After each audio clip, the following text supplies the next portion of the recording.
So you want the quick lowdown on shellac? Well, I'm going to give you the 411.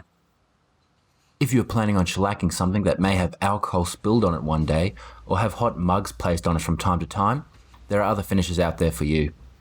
As well as that, it'll commonly have an amber to reddish tinge depending on the source, but bleach versions are available.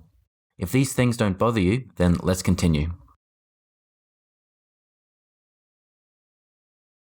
You can buy shellac in two forms. Here, I will be mixing my own 1 pound cut from flakes. If you choose to buy pre-mixed, check the date it was made, as it will only last a couple of years on the shelf. Now, what do I mean by cut? Most information I've seen will list it as a 1, 2 or 3 pound cut. This is simply the ratio that the dried shellac flake is mixed with an alcohol base. So for example, 1, 2 or 3 pounds of shellac flake can be mixed with 1 gallon of alcohol, and this is your cut.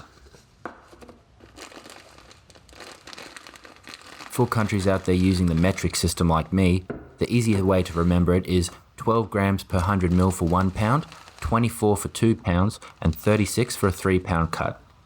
You can create thicker mixes than this, but these are the most common ones you'll find around the place. For a wiped on finish, you could use something like the 1 pound cut, which is the wettest mix to use.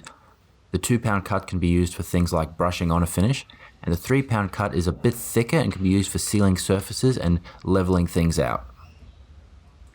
For the 2 and 3 pound cuts, make sure you give them a little bit of a sand after applying a few layers just to level everything properly.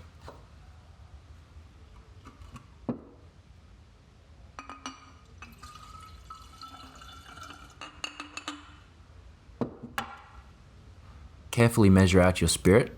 My choice is methylated spirits, as it is easy to obtain here but can have some colour additives in certain places to stop people drinking it, because at the end of the day it is still just basically alcohol.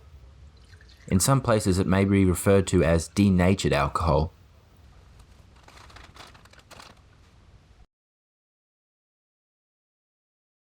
Mix this with the right weight of shellac in a jar and give it a good shake. You may need to give it a shake every now and then over the course of 24 hours until it is fully dissolved. When it's not being used, make sure you store it in a cool, dark place.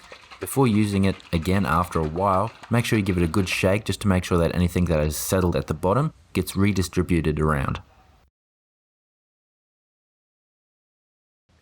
To make a rubber for rubbing on light coats of shellac, I bunch up some cotton rags and wrap them tightly in another piece of the same material.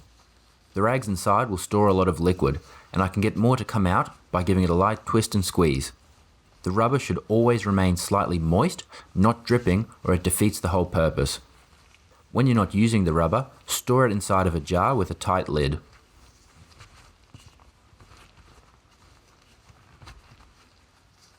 And that's it.